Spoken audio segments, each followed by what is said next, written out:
السلام عليكم ورحمة الله وبركاته. الحمد لله وكفى والصلاة والسلام على محمد المصطفى وعلى آله وصحبه وبعد. ബഹുമാന്യരായ സഹോദരങ്ങളെ, നാം നേരത്തെ തീരുമാനിച്ചതുപോലെ ഉംറയുടെ രൂപം പഠിക്കുക എന്നതാണ് ഇന്നത്തെ ദർസിൻ്റെ നമ്മുടെ ഉദ്ദേശം. നബി സല്ലല്ലാഹു അലൈഹി വസല്ലമ തങ്ങൾ എങ്ങനെയാണ് ഉംറ ചെയ്തിരിക്കുന്നത് എന്നത് പ്രാമാണികമായി പഠിക്കുക എന്നുള്ളത് ഒരു വിശ്വാസിയെ സംബന്ധിച്ചിടത്തോളം ഏറെ പുണ്യമുള്ള കാര്യമാണ്. പ്രത്യേകിച്ച് കഴിഞ്ഞ ദർസിൽ നാം സൂചിപ്പിച്ചതുപോലെ അബ്ദുല്ലാഹ് ഇബ്നുൽ അൽ മുബാറക്കും ഇമാം അഹ്മദും റഹിമഹുമുല്ലാ ഒരുവൻ നിർബന്ധമായും പഠിക്കേണ്ട അറിവ് ഏതാണ് എന്ന് ചോദിച്ചപ്പോൾ അവർ പറഞ്ഞ മറുപടി ജീവിതത്തിൽ ചെയ്യുന്ന കാര്യങ്ങളെക്കുറിച്ച് അറിഞ്ഞിരിക്കണം. ഇവിടെ എൻ്റെ ശബ്ദം കേൾക്കുന്ന സഹോദരങ്ങൾ, നാം അൽഹംദുലില്ലാഹ് ധാരാളമായി ഉംറ ചെയ്യുന്നവരാണ്. അതുകൊണ്ട് തന്നെ ഉംറയെക്കുറിച്ച് നാം നന്നായി അറിഞ്ഞിരിക്കുക എന്നത് നമ്മുടെ ബാധ്യതയാണ്, നമ്മെ സംബന്ധിച്ചിടത്തോളം ബാധ്യതയാണ്. നാട്ടിലുള്ള ഒരു വ്യക്തിയെ സംബന്ധിച്ചിടത്തോളം അവർ ഉംറയെക്കുറിച്ച് പഠിക്കുന്നതിനേക്കാൾ ഉംറയെക്കുറിച്ച് പഠിക്കാൻ നാം ബാധ്യസ്ഥരാണ്. കാരണം അൽഹംദുലില്ലാഹ് അള്ളാഹുവിൻ്റെ തൗഫീഖിനാൽ ഈ ഒരു നാട്ടിൽ നാം ജീവിക്കുമ്പോൾ ധാരാളമായി ഉംറ ചെയ്യാനും മറ്റുമൊക്കെ നമുക്ക് സാധിക്കും. അതുകൊണ്ട് ഉംറയെക്കുറിച്ച് നന്നായി അറിയുക എന്നത് നമ്മുടെ ബാധ്യതയാണ്. അള്ളാഹു സുബ്ഹാനഹു വ തആല നമുക്ക് അള്ളാഹുവിൻ്റെ ഇബാദത്തുകളെ കുറിച്ച് മനസ്സിലാക്കാനും അതനുസരിച്ച് അമൽ ചെയ്യാനും തൗഫീഖ് നൽകി അനുഗ്രഹിക്കുമാറാകട്ടെ. കഴിഞ്ഞ ദർസിൽ ഞാൻ സൂചിപ്പിച്ച ഒരു കാര്യം, ഉംറയെക്കുറിച്ച് നമ്മൾ പഠിക്കുമ്പോൾ ഞാൻ കഴിഞ്ഞ ദർസിൽ പറഞ്ഞിരുന്നു, നാം പ്രധാനമായും അവലംബിക്കേണ്ട ഒരു കാര്യമാണ് സഹാബികളുടെ അഭിപ്രായങ്ങൾ. ദീനിൻ്റെ ഏത് മസ്അലകളാണെങ്കിലും സഹാബത്തിൻ്റെ അഭിപ്രായങ്ങൾ അവലംബിക്കുക എന്ന് പറയുന്നത് ഏറെ പ്രാധാന്യമുള്ളതാണ്.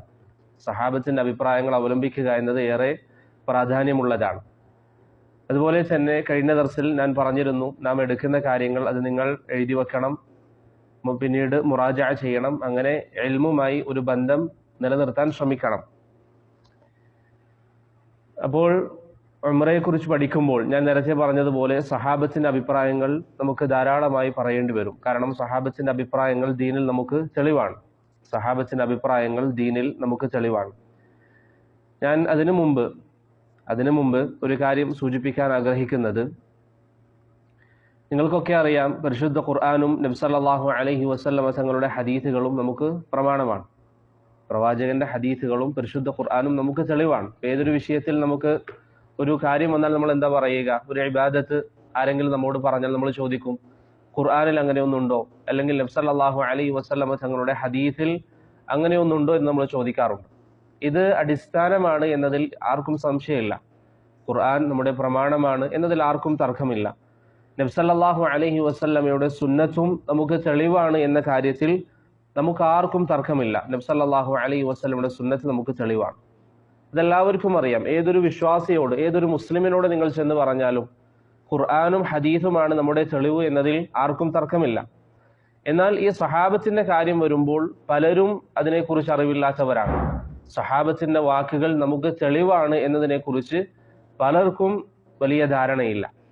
അതുകൊണ്ട് ഞാൻ കഴിഞ്ഞ ദർസിൽ പറഞ്ഞതുപോലെ അഹ്ലുസുന്നയുടെ, അല്ലെങ്കിൽ പ്രത്യേകിച്ച് തൗഹീദ് പറയുന്നവരുടെ, സലഫിയത്ത് പറയുന്നവരുടെ ഏറ്റവും വലിയ വിശേഷണം എന്താണ്?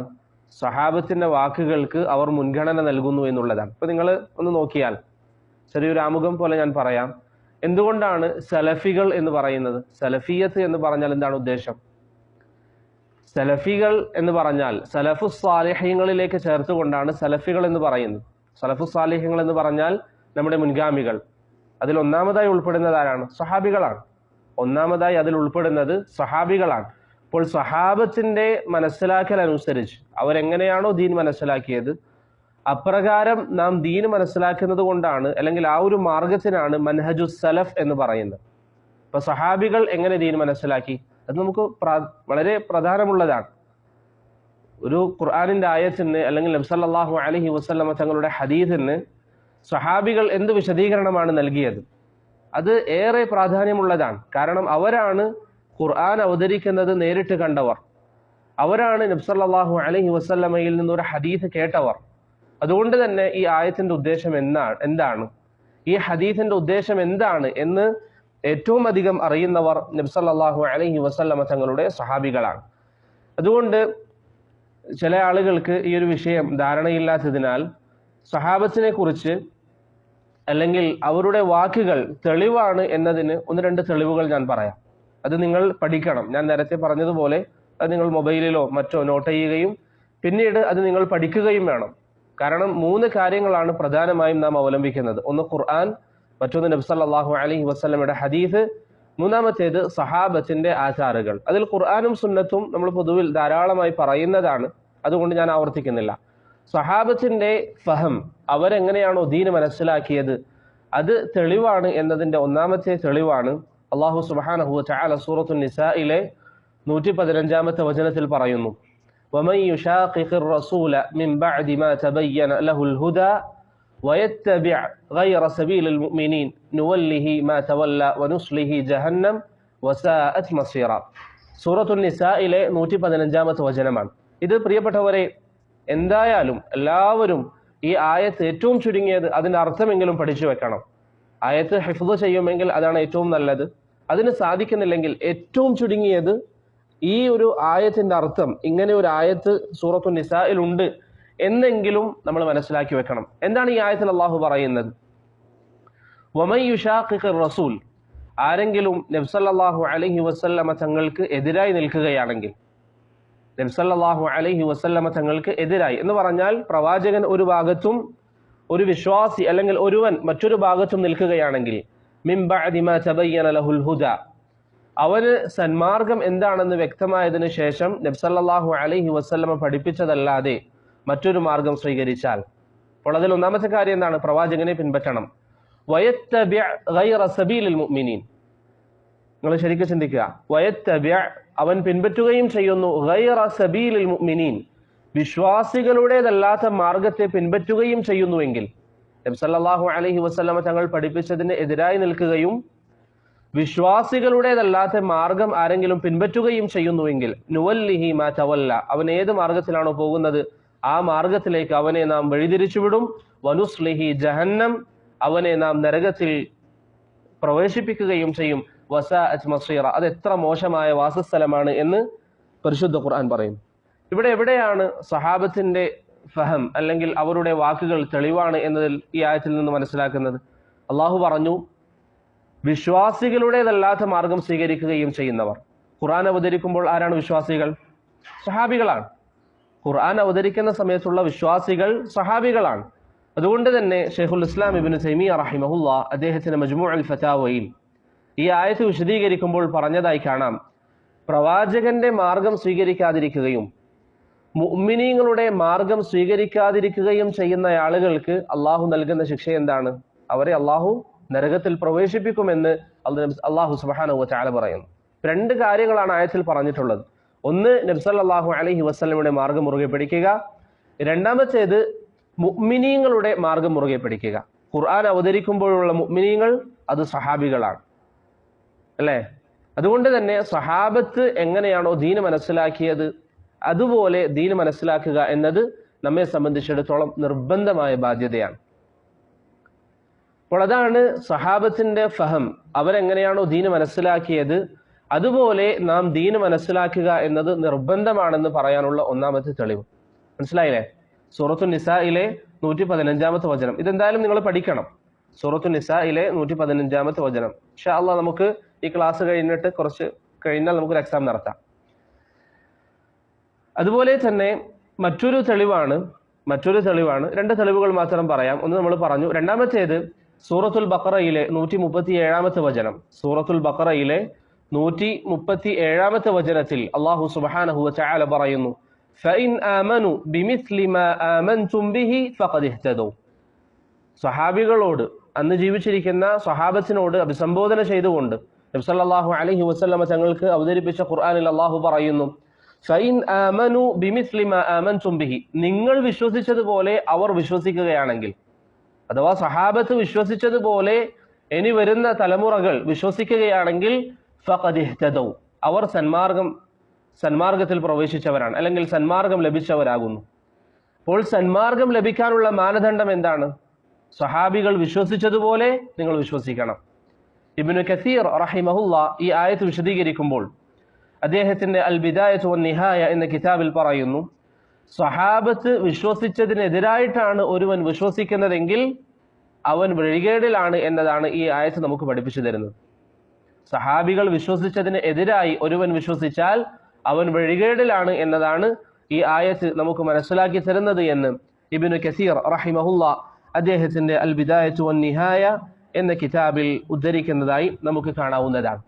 മനസ്സിലായില്ലേ? അപ്പോൾ ഈ രണ്ട് ആയത്തുകൾ പ്രിയപ്പെട്ടവരെ നിർബന്ധമായും നിങ്ങൾ ഏറ്റവും ചുരുങ്ങിയത് ഇപ്പോൾ ആയത്തിന്റെ നമ്പർ നോട്ട് ചെയ്ത് വെക്കുക. വീട്ടിലേക്ക് എത്തിയതിനു ശേഷം ഈ ആയത്തുകൾ നിങ്ങൾ നോക്കുക, അതിനെക്കുറിച്ച് വായിക്കുക, പിന്നീട് നിങ്ങളത് ഹിഫ്ള് ചെയ്യുക.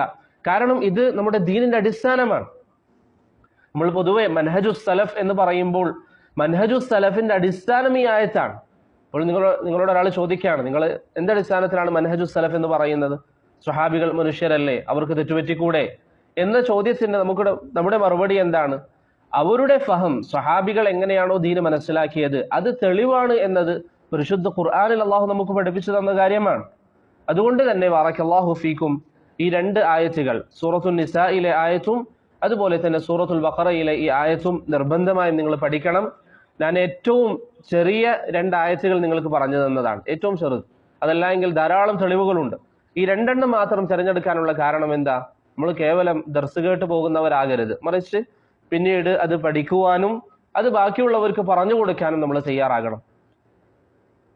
കാരണം മൻഹജുസ് സലഫ് എന്ന് പറയുന്നത്, അല്ലെങ്കിൽ സഹാബത്തിന്റെ ഫഹം എന്ന് പറയുന്നത് നമുക്ക് മറ്റൊരാളോട് പറഞ്ഞു കൊടുക്കാൻ ഏറെ എളുപ്പമുള്ള കാര്യമാണ്. ഇപ്പൊ ഏതൊരു വിഷയം വന്നാലും, ഏതൊരു കാര്യം വന്നാലും ബാക്കിയുള്ള തർക്കങ്ങളിലേക്ക് ഇറങ്ങുന്നതിന് പകരം ഒരു സാധാരണക്കാരൻ നമ്മോട് ഏതെങ്കിലും ഒരു വിഷയത്തിൽ തർക്കിച്ചു, അവരോട് സഹാബത്ത് ഇങ്ങനെ മനസ്സിലാക്കിയിട്ടില്ല, സഹാബത്ത് ഇങ്ങനെയാണ് ഈ വിഷയത്തിൽ നിലപാട് പറഞ്ഞത് എന്ന് പറഞ്ഞാൽ സാധാരണക്കാരുടെ മനസ്സിൽ പോലും സഹാബത്തിനൊരു സ്ഥാനമുണ്ട്.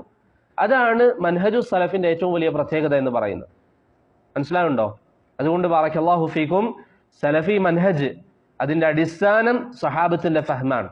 അതുകൊണ്ട് ഈ രണ്ട് ആയത്തുകൾ നിങ്ങൾ നിർബന്ധമായും പഠിക്കുക.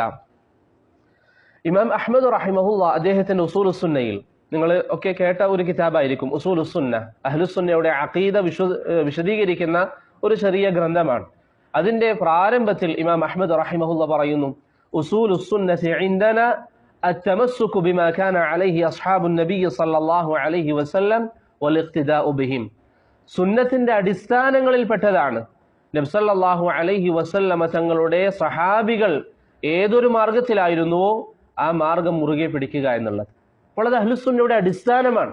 ഇപ്പൊ ഒരാൾ പറയാണ്, ഇല്ല എനിക്ക് സഹാബത്തിന്റെ അഭിപ്രായങ്ങളൊന്നും വേണ്ട, അവർ മനുഷ്യരാണ്, അവർക്ക് തെറ്റുപറ്റിയേക്കാം, അതുകൊണ്ട് അവരുടെ അഭിപ്രായങ്ങൾ എനിക്ക് വേണ്ട എന്നൊരുവൻ പറയുന്നുവെങ്കിൽ അത് അവൻ ചെയ്യുന്നത് ഖുർആനിനെതിരായ പ്രവർത്തനമാണ്.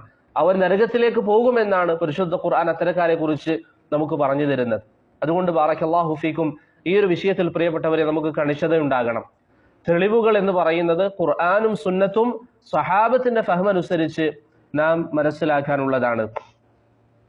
ഷെയ്ഖുൽ ഇസ്ലാം ഇബ്നു തൈമിയ റഹിമഹുല്ല അദ്ദേഹത്തിന്റെ ഇഖ്തിദാഉസ് സിറാത്തുൽ മുസ്തഖീം എന്ന കിതാബിൽ പറയുന്ന ഒരു വാക്ക് നമുക്ക് കാണാം. അദ്ദേഹം പറയുന്നു, ഇന്നമൽ മുത്തബഅ ഫീ ഇസ്ബാതി അഹ്കാമില്ലാഹ്, അല്ലാഹുവിന്റെ ദീനിൽ വിധികൾ നിശ്ചയിക്കാൻ, വിധികൾ തീരുമാനിക്കാൻ നാം പിൻപറ്റേണ്ടത് ഒന്ന് കിതാബുല്ലാഹ്, അല്ലാഹുവിന്റെ ഗ്രന്ഥമാണ് പരിശുദ്ധ ഖുർആൻ, വസുന്നത്തു റസൂലില്ലാഹ്, രണ്ടാമത്തേത് നബി സല്ലല്ലാഹു അലൈഹി വസല്ലമയുടെ സുന്നത്താണ്, വസബീലുസ് സാബിഖീൻ, മൂന്നാമത്തേത് സഹാബത്തിന്റെ മാർഗമാണ് എന്ന് ഷെയ്ഖുൽ ഇസ്ലാം ഇബ്നു തൈമിയ റഹിമഹുല്ലാഹ് പറയുന്നു.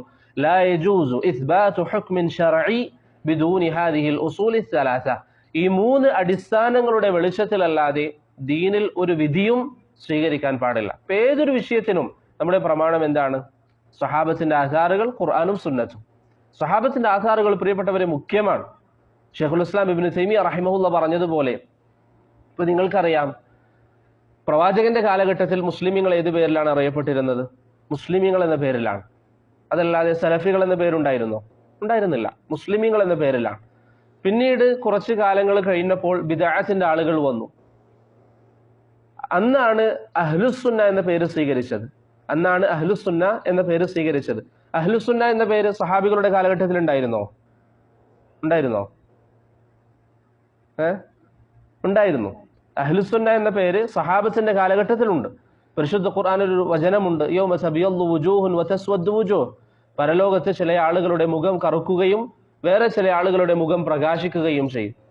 ഇബ്നു അബ്ബാസ് റളിയല്ലാഹു അൻഹു അതിന് നൽകിയ വിശദീകരണം ഇബ്നു അബി ഹാത്തിം അദ്ദേഹത്തിന്റെ തഫ്സീറിൽ ഉദ്ധരിച്ചതുപോലെ തബിയദ്ദു വുജൂഹു അഹ്ലിസ്സുന്ന, അഹ്ലുസുന്നയുടെ മുഖമാണ് അന്നേ ദിവസം പ്രകാശിക്കുക. ഇബ്നു അബ്ബാസ് റളിയല്ലാഹു അൻഹു നൽകിയ വിശദീകരണമാണ്. അപ്പോൾ നിങ്ങൾ നോക്കിയാൽ ആദ്യ കാലഘട്ടത്തിൽ ആളുകൾ മുസ്ലിമീങ്ങൾ എന്ന് പറഞ്ഞു. അതാണ് അള്ളാഹു നമുക്ക് നൽകിയ പേര്, ഹുവ സമ്മാകുമുൽ മുസ്ലിമീൻ. അള്ളാഹു നമ്മെ മുസ്ലിമീങ്ങൾ എന്നാണ് പരിശുദ്ധ ഖുർആനിൽ വിളിച്ചത്. പക്ഷേ പിന്നീട് സഹാബത്തിന്റെ കാലഘട്ടമായപ്പോഴേക്കും ദീനിൽ പുതിയ കക്ഷികൾ വന്നു. അന്നാണ് അഹ്ലുസുന്ന എന്ന പേര് യഥാർത്ഥ മുസ്ലിമീങ്ങൾ, ഖുർആനും സുന്നത്തും യഥാർത്ഥത്തിൽ പിൻപറ്റുന്ന ആളുകൾ അഹ്ലുസുന്ന എന്ന പേര് സ്വീകരിച്ചത്. കുറച്ചു കാലങ്ങൾ കഴിഞ്ഞു, ഇമാമിങ്ങളുടെ കാലഘട്ടം വന്നു. ബിദഅത്തിന്റെ ആളുകൾ അഹ്ലുസുന്ന എന്ന പേരിൽ അറിയപ്പെടാൻ തുടങ്ങി. ബിദഅത്തിന്റെ ആളുകൾ അവർ അഹ്ലുസുന്നയാണെന്ന് പറയും. ആ സമയം ഇമാം അഹ്മദിനെ പോലെയുള്ള ആളുകൾ എന്തുപയോഗിച്ചു? അഹ്ലുൽ ഹദീസ് എന്ന് ഉപയോഗിച്ചു. അഹ്ലുസുന്നക്ക് വേണ്ടിയിട്ട് യഥാർത്ഥ മുസ്ലിമീങ്ങൾക്ക് അഹ്ലുൽ ഹദീസ് എന്ന പേര് ഉപയോഗിച്ചു. പിന്നീട് വർഷങ്ങൾ കഴിഞ്ഞു, പല ആളുകളും വരികയും അവരൊക്കെ അഹ്ലുൽ ഹദീസ് ആണെന്ന് പറയാൻ തുടങ്ങി. കാരണം അഹ്ലുൽ ഹദീസ് എന്ന് പറഞ്ഞാൽ എന്താ? ഹദീസിന്റെ ആളുകൾ. അഹ്ലുസുന്ന എന്ന് പറഞ്ഞാൽ സുന്നത്തിന്റെ ആളുകൾ. ഇന്നും നമ്മുടെ നാട്ടിൽ ബിദഅത്തിന്റെ ആളുകൾ എന്ത് പറയും? നമ്മുടെ സുന്നത്തിന്റെ ആളുകളാണ് അവർ പറയും. അതുകൊണ്ട് തന്നെ അവരെ വേർതിരിക്കാൻ, അല്ല നിങ്ങൾ സുന്നത്തിന്റെ ആളുകളല്ല എന്ന് നമുക്ക് അവരോട് പറയാൻ പ്രയാസമാണ്. കാരണം അവർ പറയും, ഇല്ല ഇന്ന ഹദീസ് നമ്മൾ എടുക്കുന്നുണ്ട്, നമ്മൾ നമ്മുടെ മദ്രസകളിൽ ബുഖാരി പഠിപ്പിക്കുന്നു, മുസ്ലിം പഠിപ്പിക്കുന്നു, ഇത് അവർ പറയുന്ന വാദങ്ങളാണ്.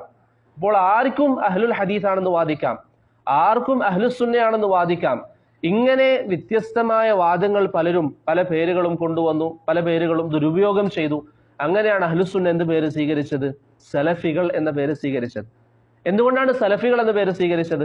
ഏതൊരാളും ഹദീസിന്റെ ആളുകളാണെന്ന് പറയുന്നത് പോലെ, സുന്നത്തിന്റെ ആളുകളാണെന്ന് പറയുന്നത് പോലെ സലഫുകളുടെ ആളുകളാണ് നമ്മൾ എന്ന് പറയാൻ സാധിക്കുകയില്ല. എന്തുകൊണ്ടാണ് സാധിക്കാത്തത്?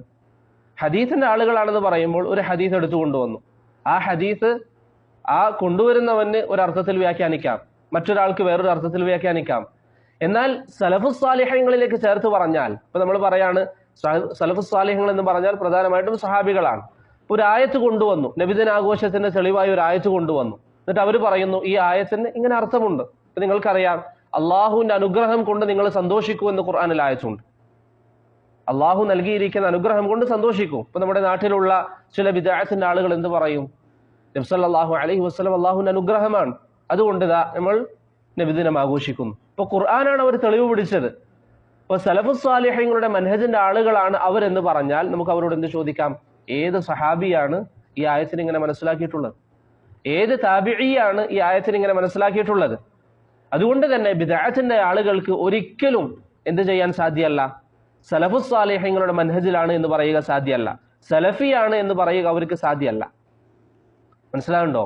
അതല്ലാതെ ഹദീസിന്റെ ആളുകളാണെന്ന് പറയാം, സുന്നത്തിന്റെ ആളുകളാണെന്ന് പറയാം. അപ്പോൾ ഞാൻ പറഞ്ഞതിന്റെ ഉദ്ദേശം, സലഫി മൻഹജ് എന്ന് പറയുന്നത് അത്രയും വ്യക്തമായ അടിസ്ഥാനങ്ങളുള്ള ഒരു മൻഹജാണ്. മറ്റൊരു ചോദ്യം, ഈ സലഫികൾ എന്ന പേര് വന്നത് ഈ കാലഘട്ടത്തിലാണോ? ഒരു വ്യക്തിയെക്കുറിച്ച് അദ്ദേഹം സലഫിയാണ് എന്ന് പറയാൻ തുടങ്ങിയത് ഈ കാലഘട്ടത്തിലാണോ? മുഹമ്മദ് ബിൻ അബ്ദുൽ വഹാബ് തുടങ്ങിയ കാര്യമാണോ അത് ആദ്യമായി? അല്ലെങ്കിൽ നമുക്കിന്ന് ചരിത്രപരമായി ലഭിക്കുന്നതിൽ മുൻകാലഘട്ടത്തിൽ ആരെക്കുറിച്ചാണ് സലഫിയാണെന്ന് പറഞ്ഞിട്ടുള്ളത്? ഇമാം ദഹബി റഹിമഹുല്ലാ ദാറഖുത്നിയുടെ ചരിത്രം പറയുമ്പോൾ, ഇമാം ദഹബി ഏകദേശം 5-ാം നൂറ്റാണ്ടിൽ ജീവിച്ച ഇമാം ദാറഖുത്നിയുടെ ചരിത്രം പറയുമ്പോൾ ഇമാം ദഹബി പറയുന്നത് കാണാം, അദ്ദേഹം സലഫിയായിരുന്നു. ഇമാം ദഹബി ഏകദേശം 8-ാം നൂറ്റാണ്ടിൽ ജീവിച്ച പണ്ഡിതനാണ്. അദ്ദേഹം പറയുന്നു ഇമാം ദാറഖുത്നിയെ കുറിച്ച് അദ്ദേഹം സലഫിയായിരുന്നു. അതുപോലെ തന്നെ ഇമാം ദഹബി അദ്ദേഹത്തിന്റെ താരീഖുൽ ഇസ്ലാമിൽ ഇബ്നു അബ്ദുൽ ബർ റഹിമഹുല്ലയെ കുറിച്ച് പറയുന്നു, കാന സലഫിയൽ ഇഅ്തിഖാദ് മതീനദ് ദിയാന, അദ്ദേഹം വിശ്വാസപരമായി സലഫി മനഹജിലുള്ളയാളായിരുന്നു. അപ്പോൾ സലഫി എന്ന പ്രയോഗം ഇന്നൊരാൾ കൊണ്ടുവന്നതല്ല, നമ്മുടെ നാട്ടിലുള്ള ബിദ്അത്തിന്റെ ആളുകൾ വരെ അംഗീകരിക്കുന്ന പണ്ഡിതനാണ് ദഹബി റഹിമഹുല്ല, ഇമാം ദഹബി. അദ്ദേഹമാണ് ദാറഖുത്നിയെ കുറിച്ചും ഇബ്നു അബ്ദുൽ ബറിനെ കുറിച്ചും ഒക്കെ അവർ സലഫിയാണ് എന്ന് പറഞ്ഞതായി നമുക്ക് ഇന്ന് കാണാൻ സാധിക്കുന്നത്. അതുകൊണ്ട് ബാറക്കല്ലാഹു ഫീക്കും, നമ്മൾ കേവലം മൻഹജുസ് സലഫിന്റെ ആളുകളാണ് എന്ന് പറഞ്ഞു നടക്കുന്നത് കൊണ്ട് മാത്രം കാര്യമില്ല. മറിച്ച് എന്താണ് മൻഹജുസ് സലഫ്, തെളിവാണ് എന്ന് പറയാനുള്ള നമ്മുടെ അടിസ്ഥാനം അതുകൂടി നിർബന്ധമായും നമ്മൾ പഠിക്കണം. അതിനുള്ള 2 ആയത്തുകളാണ് നമ്മൾ നേരത്തെ പറഞ്ഞത്. അതുപോലെ തന്നെ ഇമാം അഹ്മദ് റഹിമഹുല്ല അദ്ദേഹത്തിന്റെ ഉസൂലുസുന്നയിൽ പറഞ്ഞിരിക്കുന്ന അഹ്ലുസുന്നയുടെ വിശ്വാസവും നമ്മൾ പറഞ്ഞു. മനസ്സിലായില്ലേ? ഇത് നമ്മൾ നിർബന്ധമായിട്ടും ഈ ആയത്തുകൾ പഠിക്കുക. അല്ലാഹു സുബ്ഹാനഹു വ തആല നമുക്കതിന് തൗഫീഖ് നൽകി അനുഗ്രഹിക്കുമാറാകട്ടെ. ഇനി നമ്മുടെ ദർസിന്റെ വിഷയം ഉംറയാണ്.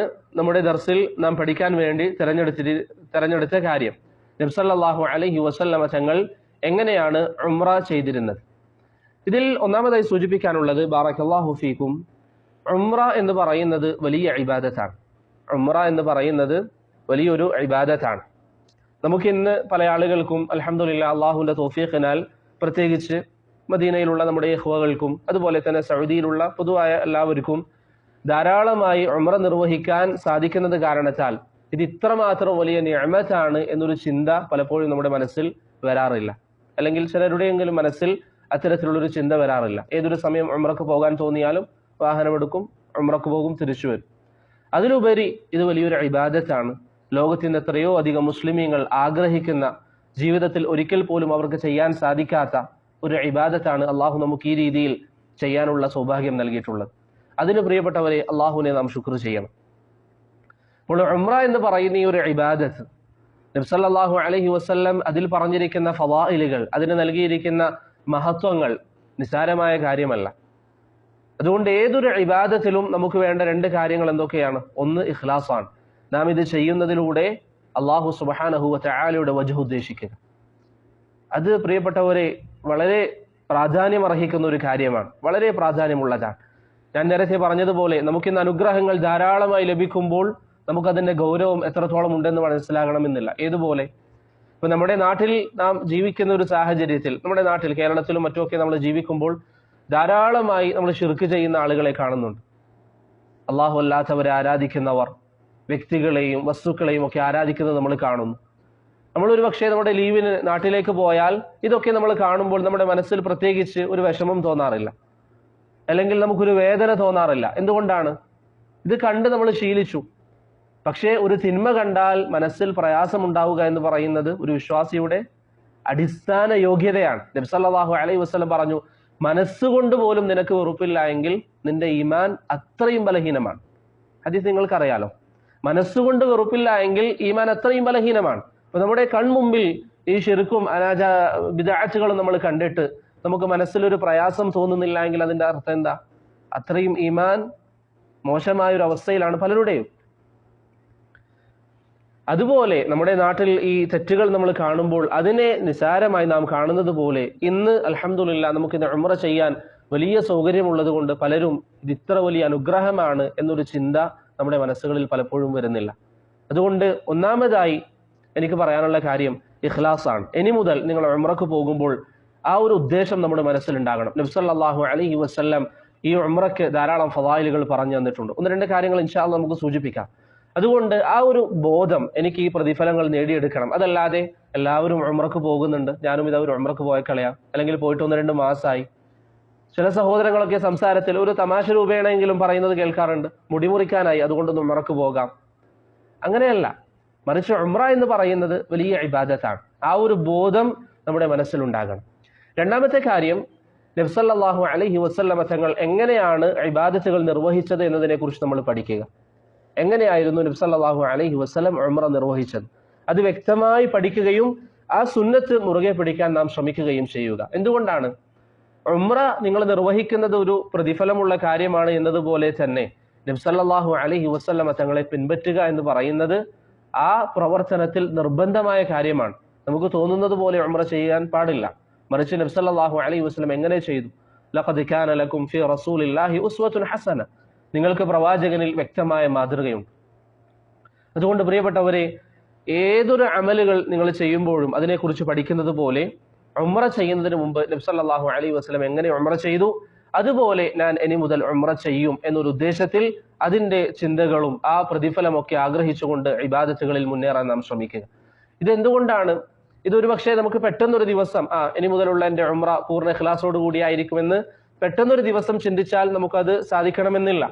സാബിത്ത് അൽ ബുനാനി റഹിമഹുല്ല പറഞ്ഞതുപോലെ 20 വർഷത്തോളം ഞാൻ പരിശ്രമിച്ചപ്പോഴാണ് എനിക്ക് അമലുകൾ അള്ളാഹുവിന് വേണ്ടി മാത്രമാക്കി തീർക്കാൻ സാധിച്ചത്. അപ്പൊ നമ്മൾ ചിലപ്പോൾ ചിന്തിക്കുക എന്താ, എൻ്റെ ഇബാദത്തുകൾ അള്ളാഹുവിന് വേണ്ടിയല്ല, ഞാൻ വേറെ ആർക്കും വേണ്ടി ചെയ്യുന്നില്ല. പക്ഷേ ഈ ഇബാദത്തുകൾ ഇപ്പൊ ഹദീസുകളിൽ നബി സല്ലല്ലാഹു അലൈഹി വസല്ലം പറഞ്ഞതുപോലെ മസ്ജിദിൽ വന്ന് നിസ്കരിക്കുന്ന ഒരുവൻ, നിങ്ങൾ കേട്ട ഹദീസായിരിക്കാം, മസ്ജിദിൽ വന്ന് നിസ്കരിക്കുന്ന ഒരുവൻ അവൻ നിസ്കരിച്ചു പോകുമ്പോൾ അവന് ഒരു പക്ഷേ അതിൽ നിന്ന് ലഭിച്ചത് പ്രതിഫലം എത്രയായിരിക്കും? 1% വേറൊരാൾ വന്നിട്ട് അവന്റെ തൊട്ടിപ്പുറത്ത് നിസ്കരിച്ചു, അവൻ ആ നിസ്കാരത്തിന്റെ 2% 2 ഭാഗം പ്രതിഫലം അവന് ലഭിച്ചിട്ടുണ്ടാകും. രണ്ടുപേരും ഒരേ മസ്ജിദിൽ ഒരേ ഇമാമിന്റെ പിറകിൽ നിസ്കരിച്ചതായിരിക്കും, പക്ഷേ രണ്ടുപേർക്കും 2 പ്രതിഫലമാണ്. പിന്നെ ഇശാ നിസ്കരിക്കുമ്പോൾ നമ്മുടെ ചുറ്റും ധാരാളം ആളുകൾ മസ്ജിദിൽ ഉണ്ടായിരുന്നു, എല്ലാവരും ഒരേ പ്രതിഫലവുമായിട്ടാണോ തിരിച്ചു പോകുന്നത്? അല്ല. ആ ഒരു ഏറ്റക്കുറച്ചിൽ ഉണ്ടാക്കുന്നത് എന്ത് മാനദണ്ഡത്തിലാണ്? ഇഖ്ലാസിന്റെ അടിസ്ഥാനത്തിലാണ്. അതുകൊണ്ട് ഇഖ്ലാസിന് വേണ്ടി നിരന്തരമായി അള്ളാഹുവിനോട് നമ്മൾ ചോദിക്കണം, റബ്ബേ എന്റെ പ്രവർത്തനങ്ങൾ നിന്റെ വജ്ഹ് ഉദ്ദേശിച്ചുകൊണ്ട് മാത്രമായിരിക്കണം. അതുകൊണ്ടല്ലേ സലഫു സാലിഹ്യങ്ങളുടെ ചരിത്രം നിങ്ങൾ വായിച്ചു നോക്കിയാൽ അവർ അമലുകളിൽ അങ്ങേയറ്റം ശ്രദ്ധ കാണിച്ചു. അമലുകളിൽ ശ്രദ്ധ കാണിക്കുക മാത്രമല്ല, അവർ അമല് ചെയ്താൽ അത് ചെയ്യാത്തവരെ അവരൊരിക്കലും നിസാരവൽക്കരിച്ച് കാണുമായിരുന്നില്ല. ഉദാഹരണത്തിന് നമ്മളെ ഇശാ നിസ്കാരത്തിന് ശേഷം മസ്ജിദിൽ വന്നു 2 റക്അത്ത് സുന്നത്ത് നിസ്കരിച്ചു. നമ്മുടെ അടുത്തുണ്ടായിരുന്ന ഒരുവൻ അവൻ ഇശാ നിസ്കാരത്തിന് ശേഷം എന്തെങ്കിലും ആവശ്യം കാരണത്താൽ സുന്നത്ത് നിസ്കരിക്കാതെ പുറത്തേക്ക് ഇറങ്ങി. നമ്മൾ പുറത്തേക്ക് ഇറങ്ങുമ്പോൾ അവനവിടെ ഇന്ന് ഫോൺ വിളിക്കുക എന്ന് ചെയ്യുന്നുണ്ട്. അപ്പൊ അവനെ നോക്കിയിട്ട് നമ്മൾ വിചാരിക്കാം, ഞാൻ അൽഹംദുലില്ലാഹ് 2 റക്അത്ത് സുന്നത്ത് നിസ്കരിച്ചു, അവൻ എന്തൊരാളാ, നിസ്കാരം ഇങ്ങനെ അവിടെ ഇറങ്ങിപ്പോയി. ഈ ചെയ്ത അമൽ ഉജ്ബ് കാരണത്താൽ ഒരു പക്ഷെ ബാത്തിലായേക്കാം. അവനെ സംബന്ധിച്ചിടത്തോളം അവരൊരു സുന്നത്തെ ഒഴിവാക്കിയിട്ടുള്ളൂ, നീ ഇവിടെ പാപിയായി. അതുകൊണ്ടാണ് ഉലമാക്കൾ പറയുന്നത്, നിങ്ങളൊരു സുന്നത്തായ കാര്യം ചെയ്താലും അത് ബാക്കിയുള്ളവരെ നോക്കി നിങ്ങൾ നിസ്സാരവൽക്കരിക്കാൻ പാടില്ല. അവർക്കത് പറഞ്ഞു കൊടുക്കാം. അതല്ലാതെ ഇത് ചെയ്ത് ഞാൻ തിരക്കേടില്ല, അവരൊക്കെ മോശപ്പെട്ടവരാണ്, അല്ലെങ്കിൽ അവനെന്താണ് ഇതിനൊന്നും ശ്രദ്ധയില്ലാത്തവനാണ് എന്ന മോശമായ ചിന്താഗതികൾ ആളുകളെ കുറിച്ച് ഒരിക്കലും നമ്മുടെ മനസ്സിൽ ഉണ്ടാകാൻ പാടില്ല. ഞാൻ പറഞ്ഞു വന്നത്, നമുക്ക് നബി സല്ലല്ലാഹു അലൈഹി വസല്ലമ തങ്ങൾ ഉംറ ചെയ്തത് എങ്ങനെയാണ് എന്ന് മനസ്സിലാക്കി ഇഖ്ലാസോട് കൂടി നാം ഉംറ ചെയ്താൽ അതിന് നമ്മെ കാത്തിരിക്കുന്ന പ്രതിഫലം നിസാരമായ പ്രതിഫലമല്ല. നബി സല്ലല്ലാഹു അലൈഹി വസല്ലം പറയുന്നതായി അബൂ ഹുറൈറ റളിയല്ലാഹു അൻഹുവിൽ നിന്ന് ഇമാം ബുഖാരി മുസ്ലിം ഉദ്ധരിച്ച ഹദീസിൽ നമുക്ക് കാണാം, അൽ ഉംറതു ഇലൽ ഉംറതി കഫാറത്തുൻ ലിമാ ബൈനഹുമ. ഒരു ഉംറ മുതൽ മറ്റൊരു ഉംറ വരെ ഒരാൾ ഉംറ നിർവഹിച്ചു, അതിനുശേഷം അടുത്തൊരു ഉംറ നിർവഹിക്കുന്നു എങ്കിൽ അതിനിടയിലുള്ള പാപങ്ങൾ മാപ്പാക്കപ്പെടുമെന്ന് റസൂലുള്ളാഹി സ്വല്ലല്ലാഹു അലൈഹി വസല്ലം തങ്ങൾ പറയുന്നു. ഇപ്പൊ നേരത്തെ നമ്മൾ പറഞ്ഞല്ലോ, സഹാബത്തിന്റെ ഫഹ്മ് തെളിവാണ് എന്നതിന്റെ 2 ആയത്തുകൾ. അതുപോലെ 2 ഫضലുകൾ മാത്രമേ ഞാൻ പറയുകയുള്ളൂ, അത് നിങ്ങൾ നിർബന്ധമായിട്ട് പഠിക്കണം. ഉംറയുടെ ഫضൽ എന്താണ് എന്നുള്ള ഈ 2 ഹദീസെങ്കിലും നിങ്ങളുടെ ഓർമ്മയിൽ ഉണ്ടാകണം. ഇത് നിങ്ങൾ കേട്ട ഹദീസായിരിക്കും, പക്ഷേ ഉംറക്ക് പോകുമ്പോൾ ഈ ഒരു ലക്ഷ്യം മനസ്സിൽ കണ്ടുകൊണ്ട് എത്ര ആളുകൾ പോകുന്നുണ്ട്? ആ ഒരു ലക്ഷ്യം നമ്മുടെ മനസ്സിലില്ല എങ്കിൽ ആ ഒരു പ്രതിഫലവും നമുക്ക് ലഭിക്കണമെന്നില്ല. ഒന്നാമത്തേത്, നബി സല്ലല്ലാഹു അലൈഹി വസല്ലം പറയുന്നു, ഒരു ഉംറ മുതൽ മറ്റൊരു ഉംറ വരെ ചെയ്തിരിക്കുന്ന പാപങ്ങൾ അല്ലാഹു സുബ്ഹാനഹു വ തആല മാപ്പാക്കി നൽകും. അപ്പൊ നിങ്ങൾ എല്ലാവരും സമീപ ദിവസങ്ങളിൽ ഉംറക്ക് പോയവരായിരിക്കും. ഇനി അടുത്ത ഹജ്ജിന് ശേഷം നിങ്ങൾ ഉംറക്ക് പോകുമ്പോൾ ഈ 2 ഉംറക്കിടയിൽ നിങ്ങൾ ചെയ്തിരിക്കുന്ന പാപങ്ങൾ അല്ലാഹു സുബ്ഹാനഹു വ തആല ശുദ്ധീകരിച്ച് നിങ്ങൾക്ക് നൽകുമെന്ന് നബി സല്ലല്ലാഹു അലൈഹി വസല്ലം തങ്ങൾ നമുക്ക് സന്തോഷ വാർത്ത നൽകും. അതുകൊണ്ട് പ്രിയപ്പെട്ടവരെ, ഉംറ എന്ന് പറയുന്നത് നിസാരമായ ഒരു കാര്യമല്ല, നിസാരമായ ഒരു വിഷയമല്ല. അപ്രകാരം തന്നെ നബി സല്ലല്ലാഹു അലൈഹി വസല്ലം പറഞ്ഞ മറ്റൊരു ഹദീസ് അബ്ദുല്ലാഹി ബിൻ മസ്ഊദ് റളിയല്ലാഹു അൻഹുവിന്റെ ഹദീസിൽ നമുക്ക് കാണാം, താബിഉ ബൈനൽ ഹജ്ജ് വൽ ഉംറ. നബി സല്ലല്ലാഹു അലൈഹി വസല്ലം പറയാം, നിങ്ങൾ ഉംറക്കും ഹജ്ജിനും ഇടയിൽ മുതാബഅത്ത് നടത്തുക. എന്താണ് മുതാബഅത്ത് നടത്തുക എന്ന് പറഞ്ഞാൽ ഉദ്ദേശം? സിന്ദി റഹിമഹുല്ലാ, ഇപ്പൊ ജീവിച്ചിരിക്കുന്ന സിന്ദി അല്ല, പണ്ട് ജീവിച്ചിരുന്ന ഒരു പണ്ഡിതൻ അല്ലാമ സിന്ദി റഹിമഹുല്ലാ, അദ്ദേഹം ഇതിനെ വിശദീകരിച്ചുകൊണ്ട് പറഞ്ഞതായി കാണാം, താബിഉ ബൈനൽ ഹജ്ജ് വൽ ഉംറ എന്ന് പറഞ്ഞാൽ നിങ്ങൾ ഒരു ഹജ്ജ് ചെയ്തയുടൻ പിന്നീട് വീണ്ടും ഉംറ ചെയ്യുക, പിന്നെ വീണ്ടും ഹജ്ജ് ചെയ്യുക, വീണ്ടും ഉംറ ചെയ്യുക. ഇന്ന് ഹജ്ജ് ചെയ്യാൻ പല തരത്തിലുള്ള ബുദ്ധിമുട്ടുണ്ട്, പക്ഷേ ഉംറ ചെയ്യാൻ നമുക്ക് എളുപ്പമാണ്. ഇപ്പോൾ ഉംറ നമ്മൾ വർദ്ധിപ്പിച്ചുകൊണ്ടേയിരിക്കുക, ഒന്നിനു പിറകെ മറ്റൊന്നായി ചെയ്യുക എന്നുള്ളതാണ് താബിഉ ബൈനൽ ഹജ്ജ് വൽ ഉംറ എന്ന് നബി സല്ലല്ലാഹു അലൈഹി വസല്ലം പറഞ്ഞതിന്റെ ഉദ്ദേശമെന്ന് സിന്ദി റഹിമഹുല്ലാ വിശദീകരിച്ചതായി നമുക്ക് കാണാവുന്നതാണ്. തയ്യിബ്, ഇങ്ങനെ നിങ്ങൾ ഉംറ വർദ്ധിപ്പിച്ചാൽ നിങ്ങൾക്ക് എന്താണ് അതിലുള്ള നേട്ടം? നബി സല്ലല്ലാഹു അലൈഹി വസല്ലം പറയുന്നു, ഫഇന്നഹുമാ യൻഫിയാനിൽ ഫഖർ, അത് നിങ്ങളുടെ ദാരിദ്ര്യത്തെ ഇല്ലാതാക്കും. ഉംറ നിങ്ങൾ വർദ്ധിപ്പിക്കുമ്പോൾ നിങ്ങളുടെ ദാരിദ്ര്യത്തെ അത് ഇല്ലാതാക്കുമെന്ന് നബി സല്ലല്ലാഹു അലൈഹി വസല്ലം തങ്ങൾ പറയുന്നു. നമ്മൾ ചിലപ്പോഴൊക്കെ ചിന്തിക്കുക, എന്താ ഇവിടുന്ന് ചിലപ്പോൾ മദീനയിലുള്ള ആളുകൾ പോലും ഒരു പക്ഷേ ചിലപ്പോഴൊക്കെ കയ്യിൽ പണമില്ല, കുറച്ച് പൈസ മാത്രമേ ഉള്ളൂ, ഇതിനെ കൊണ്ട് എങ്ങനെ ഉംറ ചെയ്യാം, അതൊരു ഉള്ള പൈസ കൂടി തീരല്ല ചെയ്യുന്നത്.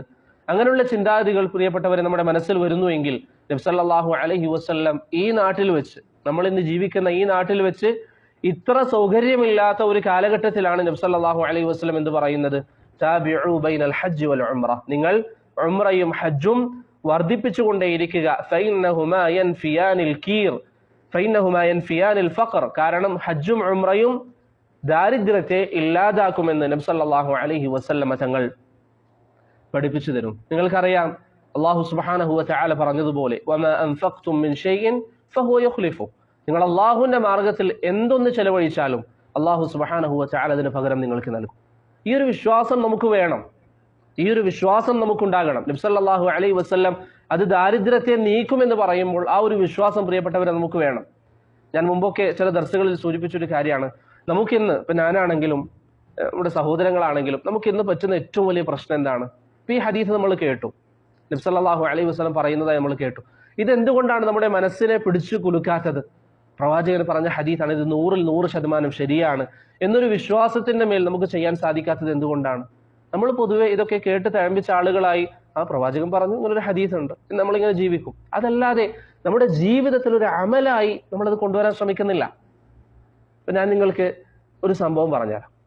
ഒരിക്കൽ അബൂ സുർഅത്ത് റാസി റഹിമഹുല്ലാ മരണാസന്നായി കിടക്കുമ്പോൾ അദ്ദേഹത്തിന്റെ അരികിൽ യഹ്യ ഇബ്നു ബുക്കൈർ റഹിമഹുല്ലാ വന്നു. അങ്ങനെ നബി സല്ലല്ലാഹു അലൈഹി വസല്ലം തങ്ങളുടെ ഹദീസുകളെ കുറിച്ച് പറഞ്ഞു കൊടുക്കുകയാണ്.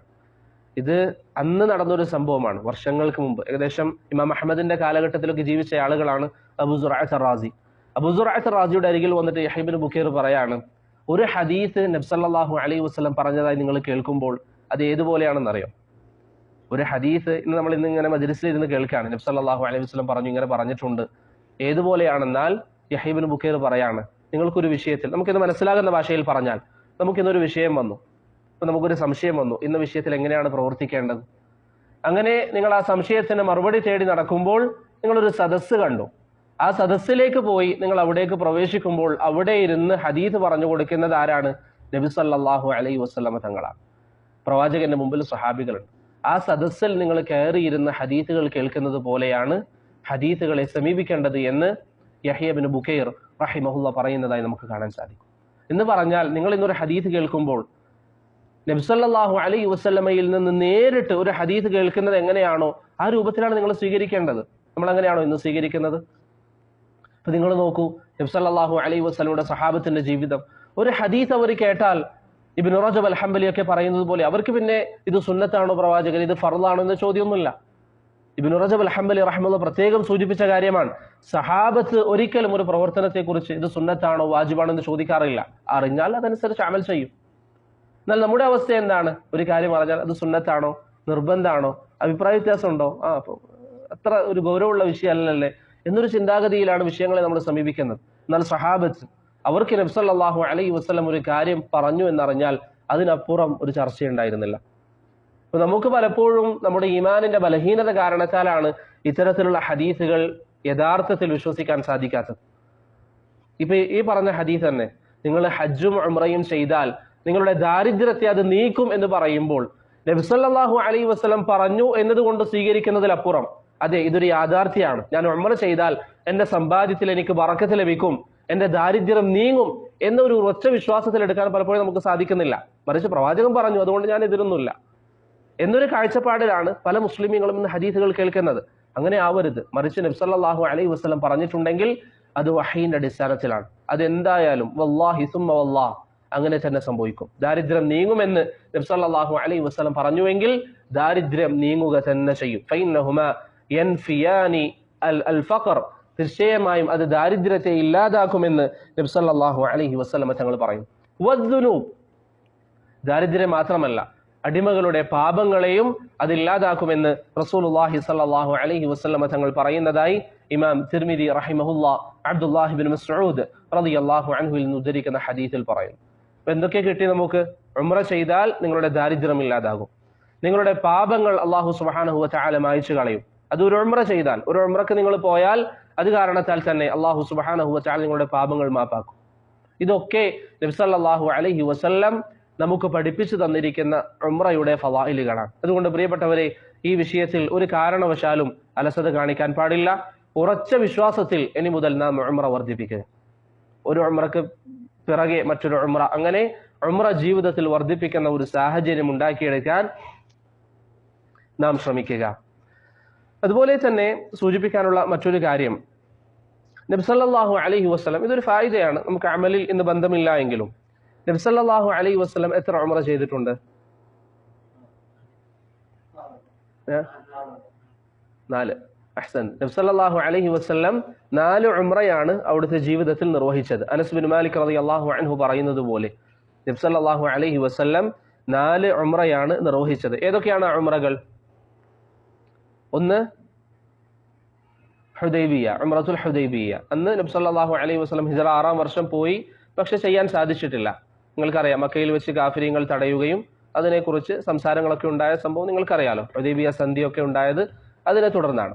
അതാണ് ഒന്നാമത്തേത്, ഉംറത്തുൽ ഹുദൈബിയ, ഹിജ്റ 6-ാമത്തെ വർഷം. രണ്ടാമത്തേത് എപ്പോഴാണ്? ഉംറത്തുൽ ഖളാ, അഥവാ ഹുദൈബിയയിൽ 6-ാമത്തെ വർഷം നബി സല്ലല്ലാഹു അലൈഹി വസല്ലമയോട് കാഫിരീങ്ങൾ പറഞ്ഞു, നിങ്ങൾ പ്രവേശിക്കാൻ പാടില്ല. അങ്ങനെ കരാറുണ്ടാക്കി തിരിച്ചു വന്നു, അടുത്ത വർഷം പ്രവേശിക്കാം എന്ന കരാറിൽ. രണ്ടാമത്തെ വർഷം നബി സല്ലല്ലാഹു അലൈഹി വസല്ലം സഹാബത്തിനെയും കൂട്ടി ഉംറക്ക് പോയി. അപ്പോൾ ഹിജ്റ 7-ാമത്തെ വർഷം. അതാണ് ഉംറത്തുൽ ഖളാ എന്ന പേരിൽ അറിയപ്പെടുന്നത്. മൂന്നാമത്തേത് നബി സല്ലല്ലാഹു അലൈഹി വസല്ലം തങ്ങൾ ഹജ്ജിന്റെ കൂടെ ചെയ്തിരിക്കുന്ന ഉംറ, ഹജ്ജിന്റെ കൂടെ ചെയ്തിരിക്കുന്ന ഉംറ. നാലാമത്തേത് ജിഅറാന, നബി സല്ലല്ലാഹു അലൈഹി വസല്ലമയുടെ 4-ാമത്തെ ഉംറ ജിഅറാനയിൽ നിന്നുള്ളതാണ്. അഥവാ നബി സല്ലല്ലാഹു അലൈഹി വസല്ലം ഹുനൈനിലേക്ക് പോവുകയും പിന്നീട് ഹുനൈനിൽ നിന്ന് മക്കയിലേക്ക് വരികയും ഉംറ ചെയ്യുകയും ചെയ്തു. അതാണ് ജിഅറാന. ഇങ്ങനെ 4 ഉംറകളാണ് നബി സല്ലല്ലാഹു അലൈഹി വസല്ലം അവിടുത്തെ ജീവിതത്തിൽ നിർവഹിച്ചിട്ടുള്ളത്. ഇബ്നുൽ ഖയ്യിം റഹിമഹുല്ലാഹ് അദ്ദേഹത്തിന്റെ സാദുൽ മആദിൽ മറ്റുമൊക്കെ ഇത് വിശദീകരിക്കുന്നതായി നമുക്ക് കാണാം. അതുപോലെ തന്നെ ഉംറയുമായി ബന്ധപ്പെട്ട് ഉംറയുടെ രൂപം പഠിക്കുന്നതിന് മുമ്പ് അറിയേണ്ട മറ്റൊരു കാര്യമാണ്, എന്താണ് ഉംറയുടെ വിധി? ഉംറ നിർവഹിക്കുന്നതിന്റെ വിധി എന്താണ്? സുന്നത്താണോ വാജിബാണോ? ആ വിഷയത്തിൽ വ്യത്യസ്ത അഭിപ്രായങ്ങളുണ്ട്. ഉംറ പ്രധാനമായ 2 അഭിപ്രായങ്ങൾ. ഉംറ സുന്നത്താണെന്ന അഭിപ്രായം ചില ഉലമാക്കൾ പറഞ്ഞിട്ടുണ്ട്. അതുപോലെ തന്നെ ഉംറ വാജിബാണ് എന്ന അഭിപ്രായവും ചില ഉലമാക്കൾ പറഞ്ഞതായി നമുക്ക് കാണാവുന്നതാണ്. ഉംറ സുന്നത്താണ്, അതല്ലെങ്കിൽ ഉംറ വാജിബാണ് എന്നിങ്ങനെ 2 അഭിപ്രായങ്ങളാണ് പ്രധാനമായും ഈ വിഷയത്തിൽ വന്നിട്ടുള്ളത്. അതിൽ നല്ലൊരു വിഭാഗം സഹാബികൾ, അല്ലെങ്കിൽ ബഹുഭൂരിപക്ഷം സഹാബികൾ പറഞ്ഞിരിക്കുന്ന അഭിപ്രായം എന്താണ്? ഉംറ വാജിബാണ് എന്നുള്ളതാണ്. ഉംറ വാജിബാണ് എന്നുള്ളതാണ്. അതാണ് ഇമാം അഹ്മദിന്റെ അഭിപ്രായം. അതുപോലെ തന്നെ ഇമാം ഷാഫിഈ റഹിമഹുള്ളയുടെ പുതിയ അഭിപ്രായം അതാണ്. അതുപോലെ തന്നെ ഇസ്ഹാഖ് ഇബ്നു റാഹോയ, സുഫിയാൻ അസ്സൗരി. സഹാബികളിലേക്ക് നോക്കിയാൽ Umar bin al Khattab, Abdullah bin Umar, Abdullah bin Abbas, Zaid bin Thabit, ഇങ്ങനെ ധാരാളം സഹാബികളിൽ നിന്ന് വന്നിരിക്കുന്ന അഭിപ്രായം എന്താണ്? ഉംറ വാജിബാണ് എന്നുള്ളതാണ്. ഉംറ വാജിബാണ് എന്നതാണ് ഈ പറഞ്ഞ അനേകം പണ്ഡിതന്മാരുടെ അഭിപ്രായം. ഇബ്നു സിരീൻ റഹിമഹുള്ള പറയുന്നതായി കാണാം, ഉംറ വാജിബാണ് എന്ന കാര്യത്തിൽ സഹാബികൾക്കിടയിൽ അഭിപ്രായ വ്യത്യാസം ഉണ്ടായിരുന്നില്ല. ഉംറ വാജിബാണെന്നതിൽ സഹാബത്തിനിടയിൽ അഭിപ്രായ വ്യത്യാസം ഉണ്ടായിരുന്നില്ല എന്ന് ഇബ്നു സിരീൻ റഹിമഹുള്ള പറയുന്നതായി കാണാം. ഇബ്നു ഹസ്ം റഹിമഹുള്ളയും ഇതേ കാര്യം പറഞ്ഞിട്ടുണ്ട്. ഇബ്നു ഹസ്മും ഇതേ കാര്യം പറഞ്ഞിട്ടുണ്ട്. ഇബ്നു മസ്ഊദ് റളിയല്ലാഹു അൻഹുവിൽ നിന്ന് ഒരു അഭിപ്രായം ഉദ്ധരിക്കപ്പെട്ടിട്ടുണ്ട്, ഉംറ സുന്നത്താണ് എന്നുള്ളത്. പക്ഷേ ചില പണ്ഡിതന്മാർ പറഞ്ഞു അത് അദ്ദേഹത്തിൽ നിന്ന് സ്ഥിരപ്പെട്ടിട്ടില്ല. ഇനി സ്ഥിരപ്പെട്ടു എന്ന് പറഞ്ഞാൽ തന്നെ എതിർഭാഗത്തുള്ളതിൽ വാജിബാണ് എന്ന് പറയുന്നതിൽ ആരുണ്ട്? ഉമറുണ്ട്. ഉമർ റളിയല്ലാഹു അൻഹു ഉണ്ട്, ബാക്കിയുള്ള സഹാബികളുണ്ട്, അതിന്റെ കൂടെ ഉമറുണ്ട്. അപ്പോൾ 2 അഭിപ്രായങ്ങൾ സഹാബത്തിനിടയിൽ വരികയും ഒരു ഭാഗത്ത് ഖുലഫാഉർ റാഷിദീങ്ങൾ വരികയും ചെയ്താൽ അതിനാണ് പൊതുവിൽ മുൻഗണന ലഭിക്കുക. അതുകൊണ്ട് തന്നെ അല്ലാഹു അലം ഉംറ വാജിബാണ് എന്ന അഭിപ്രായം ധാരാളം സഹാബികളിൽ നിന്ന് വന്നതാണ്. എന്നാൽ ഉംറ സുന്നത്താണ് എന്ന അഭിപ്രായവും ഫുഖഹാക്കൾക്കിടയിൽ നിലനിൽക്കുന്ന അഭിപ്രായം തന്നെയാണ്. ആരെങ്കിലും ആ ഒരു അഭിപ്രായം സ്വീകരിച്ചാൽ കുറ്റം പറയാനോ മറ്റൊന്നും പാടില്ല. പക്ഷേ ഏറ്റവും നല്ലത് ഉംറ അതുകൊണ്ട് വർദ്ധിപ്പിക്കുക എന്നതാണ്. ഉംറ ചെയ്യൽ വാജിബാണ് എന്ന അഭിപ്രായം പലരും പറഞ്ഞിട്ടുണ്ട്. അതുകൊണ്ട് ചെയ്യാത്തവർ നിർബന്ധമായും ചെയ്യാൻ ശ്രമിക്കുക. ചെയ്യാൻ അള്ളാഹു തൗഫീഖ് നൽകിയവർ അത് വർദ്ധിപ്പിക്കുകയും ചെയ്യുക. മറ്റൊരു മസ്അലയാണ് ഉംറ. പൊതുവെ ഇൻഷാ അല്ലാഹ് ഉംറയുടെ രൂപം നമുക്ക് പറയാം. അതിനു മുമ്പ് പൊതുവിൽ ഉംറ വർദ്ധിപ്പിക്കുക എന്നത് സുന്നത്താണെന്ന് നമ്മൾ പറഞ്ഞു അല്ലേ? ഉംറ വർദ്ധിപ്പിക്കുക എന്നത് സുന്നത്താണ്. മക്കക്കാരെ സംബന്ധിച്ചിടത്തോളം അവർക്ക് ഏറ്റവും അഫ്ളൽ എന്താണ്? മക്കക്കാർക്ക് ഉംറ വർദ്ധിപ്പിക്കലാണോ? മക്കക്കാർക്ക് ഉംറ ചെയ്യുക എന്നുള്ളത് അനുവദനീയമാണ്. പക്ഷെ ഏറ്റവും നല്ലത് തവാഫ് വർദ്ധിപ്പിക്കലാണ്. മക്കക്കാർക്ക് ഏറ്റവും നല്ലത് തവാഫ് വർദ്ധിപ്പിക്കുക എന്നുള്ളതാണ്. ഇബ്നു അബ്ബാസ് റളിയല്ലാഹു അൻഹു പറഞ്ഞതായി ഇബ്നു അബി ശൈബ അദ്ദേഹത്തിന്റെ മുസന്നഫിൽ ഉദ്ധരിച്ചൊരു അസറിൽ കാണാം, യാ അഹ്ല മക്ക, അദ്ദേഹം മക്കക്കാരെ അഭിസംബോധന ചെയ്തുകൊണ്ട് പറയുന്നു, ലാ ഉംറത ലക്കും, നിങ്ങൾക്ക് ഉംറയില്ല, ഇന്നമാ ഉംറതുക്കും അത്തവാഫു ബിൽ ബൈത്ത്, നിങ്ങളുടെ ഉംറ എന്ന് പറയുന്നത് തവാഫാണ്, കഅബയ്ക്ക് ചുറ്റും തവാഫ് ചെയ്യലാണ് നിങ്ങളുടെ ഉംറ എന്ന് ഇബ്നു അബ്ബാസ് റളിയല്ലാഹു അൻഹു പറയുന്നതായി ഇമാം ഇബ്നു അബി ശൈബ റഹിമഹുല്ലാ ഉദ്ധരിക്കുന്ന അസറിൽ സ്ഥിരപ്പെട്ടു വന്നിട്ടുണ്ട്. ഇബ്നു ഖുദാമ റഹിമഹുല്ലാ അദ്ദേഹത്തിന്റെ മുഗ്നിയിൽ പറഞ്ഞു, വലൈസ അലാ അഹ്ലി മക്കത ഉംറ, മക്കക്കാരെ സംബന്ധിച്ചിടത്തോളം അവർക്ക് ഉംറയില്ല. നസ്സ അലൈഹി അഹ്മദ്, അത് ഇമാം അഹ്മദിനെ പോലെയുള്ള പണ്ഡിതന്മാർ പറഞ്ഞിരിക്കുന്ന കാര്യമാണ്. അതാണ് ഇബ്നു തൈമിയ റഹിമഹുള്ളയുടെ അഭിപ്രായം. അതുപോലെ ഇബ്നുൽ ഖയ്യിം, സമീപകാലം ജീവിച്ചവരിൽ ഷെയ്ഖ് അൽബാനി റഹിമഹുമുല്ലാ, ഈ പണ്ഡിതന്മാരുടെ ഒക്കെ അഭിപ്രായം എന്താണ്? മക്കക്കാരെ സംബന്ധിച്ചിടത്തോളം അവർക്ക് തവാഫാണ് ചെയ്യേണ്ടത് എന്നതാണ്. പക്ഷെ അവർ ഉംറ ചെയ്താൽ ശരിയാവോ? ചില അഭിപ്രായ വ്യത്യാസങ്ങൾ ഉണ്ടെങ്കിലും അല്ലാഹു അലം ഏറ്റവും ശരിയായ അഭിപ്രായം ഉംറ ശരിയാകും, ഉംറ ശരിയാകും. പക്ഷെ അവർക്ക് ഏറ്റവും അഫ്ളൽ എന്താണ്? തവാഫ് വർദ്ധിപ്പിക്കുക എന്നുള്ളതാണ്. മനസ്സിലായോ? അപ്പൊ അതുകൊണ്ട് തന്നെ ഇപ്പൊ നമ്മൾ മക്കത്തേക്ക് പോയാൽ, ഇപ്പൊ നമ്മൾ ആരെങ്കിലും മക്കയിലേക്ക് പോയി ഉംറക്ക് വേണ്ടി പോയതാണ്, അങ്ങനെ ആദ്യത്തെ ദിവസം ഉംറ നിർവഹിച്ചു, പിന്നെ 2 ദിവസം അവിടെ താമസിക്കുന്നുവെങ്കിൽ നമുക്ക് ഏറ്റവും നല്ലത് എന്താണ്? അല്ലെങ്കിൽ മക്കയിൽ താമസിക്കുന്ന ആളുകളെ സംബന്ധിച്ചിടത്തോളം ഏറ്റവും നല്ലത് എന്താണ്? തവാഫ് വർദ്ധിപ്പിക്കുക എന്നുള്ളതാണ്. ഇന്ന് പലരും ഉംറ ചെയ്യാത്ത സാഹചര്യത്തിൽ തവാഫ് ഒരു പക്ഷെ ജീവിതത്തിൽ ചെയ്യാത്ത ആളുകൾ ഉണ്ടാവും. ഉംറയുടെ കൂടെ അല്ലാതെ തവാഫ് ചെയ്യാത്ത ആളുകൾ ഒരു പക്ഷേ ഉണ്ടാകാം. അതുകൊണ്ട് ഈ ഒരു കാര്യം പ്രിയപ്പെട്ടവരെ നമുക്ക് ശ്രദ്ധ വേണം. തവാഫ് വർദ്ധിപ്പിക്കുക എന്നുള്ളത് വലിയ ഇബാദത്താണ്. അപ്പൊ ഇനി മുതൽ നമ്മൾ മക്കയിലേക്ക് ഒരു 3 ദിവസം നിൽക്കണമെന്ന ഉദ്ദേശത്തിലൊക്കെ പോയാൽ ഏറ്റവും നല്ലത് എന്താണ്? ഉംറ നിർവഹിച്ചു കഴിഞ്ഞതിന് ശേഷം തവാഫ് വർദ്ധിപ്പിക്കുക എന്നുള്ളതാണ്. തവാഫ് വർദ്ധിപ്പിക്കുക എന്നുള്ളതാണ്. അപ്പൊ അതിന് ഇഹ്റാം അല്ലെങ്കിൽ നമ്മുടെ വസ്ത്രം ധരിക്കണോ? ഉംറയുടെ വസ്ത്രം ധരിക്കേണ്ടതില്ല. നമ്മുടെ സാധാരണ വസ്ത്രത്തിൽ നമുക്ക് എന്ത് ചെയ്യാം? തവാഫ് ചെയ്യാം. സാധാരണ വസ്ത്രത്തിൽ തവാഫ് ചെയ്യാം. പക്ഷെ ഇന്നത്തെ നിയമം അനുസരിച്ചപ്പോൾ നിങ്ങൾ മുകളിൽ നിന്ന് ചെയ്യേണ്ടി വരും. പക്ഷെ എന്നിരുന്നാലും തവാഫ് വർദ്ധിപ്പിക്കുക എന്നത് ഏറെ മഹത്വമുള്ള, സലഫുകളൊക്കെ അവരുടെ ജീവിതത്തിൽ വളരെയധികം പ്രാധാന്യം കൊടുത്തിരുന്ന ഒരു ഇബാദത്താണ് തവാഫ് വർദ്ധിപ്പിക്കുക എന്നുള്ളത്. ഇനി ഒരു യാത്രയിൽ ഒന്നിലധികം ഉംറ ചെയ്യുന്നതിന്റെ വിധി, അത് ഇൻഷാ അള്ളാഹ് മറ്റൊരു ദർസിൽ നമുക്ക് വിശദീകരിച്ച് പറയാം. അപ്പോൾ ഉംറയുടെ വിധി നമ്മൾ പഠിച്ചു. മക്കക്കാരെ സംബന്ധിച്ചിടത്തോളം അവർക്ക് ഏറ്റവും നല്ലത് തവാഫ് വർദ്ധിപ്പിക്കുക എന്നുള്ളതാണെന്നും നമ്മൾ പറഞ്ഞു. അതേത് സഹാബിയ പറഞ്ഞത്? മക്കക്കാരെ സംബന്ധിച്ചിടത്തോളം തവാഫ് വർദ്ധിപ്പിക്കണം. ആരാ? ഏത് സഹാബിയ പറഞ്ഞത്? പറയേ. പറഞ്ഞോ?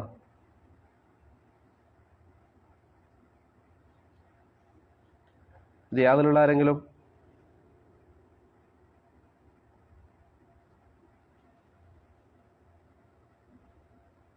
ആരും ശ്രദ്ധിക്കുന്നില്ല.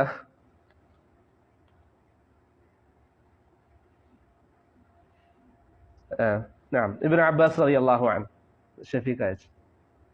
ഇബ്നു അബ്ബാസ് റളിയല്ലാഹു അൻഹു, വേറെ ആളുകൾ അയച്ചിട്ടുണ്ട്. ബറക്കല്ലാഹു ഫീക്കും. ഇബ്നു അബ്ബാസ് റളിയല്ലാഹു അൻഹു ആണ് ആ ഒരു അഭിപ്രായം പറഞ്ഞത്. ഇത് നിങ്ങൾ ശ്രദ്ധിക്കണം. ഇതല്ലേ നമ്മൾ നേരത്തെ സഹാബത്തിന്റെ ആധാറുകൾ, സഹാബത്തിന്റെ ഖൗല് തെളിവാണെന്നൊക്കെ നമ്മൾ പറഞ്ഞിട്ട് നിങ്ങളത് ശ്രദ്ധിക്കുന്നില്ല. അല്ലാഹു മുസ്തആൻ. തയ്യിബ്. ഇബ്നു അബ്ബാസ് റളിയല്ലാഹു അൻഹു പറയുന്നു, മക്കക്കാരെ സംബന്ധിച്ചിടത്തോളം അവർക്ക് ഏറ്റവും അഫ്ളൽ ഉംറ തവാഫ് വർദ്ധിപ്പിക്കുക എന്നതാണ്. തവാഫ് വർദ്ധിപ്പിക്കുക എന്നതാണ്. തയ്യിബ്. അടുത്ത ഒരു വിഷയം കൂടി പറഞ്ഞ് ഇൻഷാ അല്ലാഹ് ഞാൻ നിർത്താം. ഉംറക്ക് എത്ര അർക്കാനുകളാണ്? അല്ലെങ്കിൽ ഉംറക്ക് ചില അർക്കാനുകളുമുണ്ട്, വാജിബാത്തുകളുമുണ്ട്. അർക്കാന് എന്ന് പറഞ്ഞാൽ അല്ലെങ്കിൽ റുക്ന് എന്ന് പറഞ്ഞാൽ എന്താണ് ഉദ്ദേശം? നമുക്കിന്ന് മനസ്സിലാകാൻ പറഞ്ഞാൽ, റുക്ൻ എന്ന് പറഞ്ഞാൽ ഒരു ഇബാദത്തിൽപ്പെട്ട വിഷയങ്ങളാണ്. അത് ചെയ്തില്ല എങ്കിൽ ആ ഇബാദത്ത് ബാത്തിലാകും. അത് മറന്നിട്ടാണെങ്കിലും ഏത് സാഹചര്യത്തിലാണെങ്കിലും അത് നിർവഹിച്ചില്ല എങ്കിൽ ആ അമല് ബാത്തിലാണ്. ആ അമല് ബാത്തിൽ. ഇപ്പൊ നിസ്കാരത്തിന് അർക്കാനുകളുണ്ട്, നിസ്കാരത്തിന് ചില റുക്നുകളുണ്ട്. അതുപോലെ ഉംറക്ക് ചില റുക്നുകളുണ്ട്. അത് ഏത് സാഹചര്യം വന്നാലും അത് ചെയ്തേ പറ്റും. അത് ചെയ്തില്ല, ഇപ്പൊ ഒരാൾ പറയാണ് ഞാൻ മറന്നുപോയി, ഉംറ ബാത്തിലാണ്. ഇപ്പൊ ഹജ്ജിന് ഒരാൾ പറയാണ് എല്ലാം ചെയ്തിട്ടുണ്ട്, അറഫയിൽ നിന്നിട്ടില്ല, അവന്റെ ഹജ്ജ് ബാത്തിലാണ്. അതല്ലാതെ ബാക്കി ഏതെങ്കിലും ഒരു വിഷയം ഒഴിവാക്കുന്നത് പോലെയല്ല. റുക്ന് ഒഴിവാക്കിയാൽ അമല് ബാത്തിലാണ്. വാജിബ് എന്ന് പറഞ്ഞാൽ, ഇപ്പൊ ഉംറയുടെ വിഷയത്തിലൊക്കെ വാജിബാത്തുകൾ എന്ന് പറഞ്ഞാൽ അത് ആരെങ്കിലും ഒഴിവാക്കിയാൽ അവനെ സംബന്ധിച്ചിടത്തോളം അവന്റെ ഹജ്ജ് എന്തെയില്ല, ബാത്തിലാവില്ല. അവന്റെ ഹജ്ജ് ബാത്തിലാവുകയില്ല. പക്ഷെ അതിന് പ്രായശ്ചിത്തം നൽകണം. അതെന്താണെന്നുള്ളത് ബിഇദ്നില്ലാഹ് നമുക്കിപ്പോൾ പറയാം. അപ്പോൾ ഉംറയ്ക്ക് എത്ര അർക്കാനുകളുണ്ട്? അഥവാ നിർബന്ധമായും ചെയ്തേ പറ്റൂ, അത് ചെയ്തിട്ടില്ലെങ്കിൽ ഉംറ ബാത്തിലാകും. എത്ര ഉണ്ട്? 3 കാര്യങ്ങളാണ്. 3 അർക്കാനുകളാണ് ഉംറക്കുള്ളത്. ഒന്നാമത്തെ റുക്കൻ ഇഹ്റാമാണ്. ഒന്നാമത്തെ റുക്കൻ എന്നുള്ളത് ഇഹ്റാമാണ്. എന്താണ് ഇഹ്റാം എന്ന് പറഞ്ഞാൽ? എന്താണ് ഇഹ്റാം? അഹ്സൻ. നമ്മള് ഉംറയിൽ പ്രവേശിക്കുന്നു എന്ന് ഉദ്ദേശിക്കുന്നതിനാണ് എന്ത് പറയുന്നത്? ഇഹ്റാം എന്ന് പറയുന്നത്. പൊതുവെയുള്ള ഇബാദത്തുകൾ നമ്മൾ എന്ത് പറയും? നിയ്യത്ത് എന്ന് പറയും.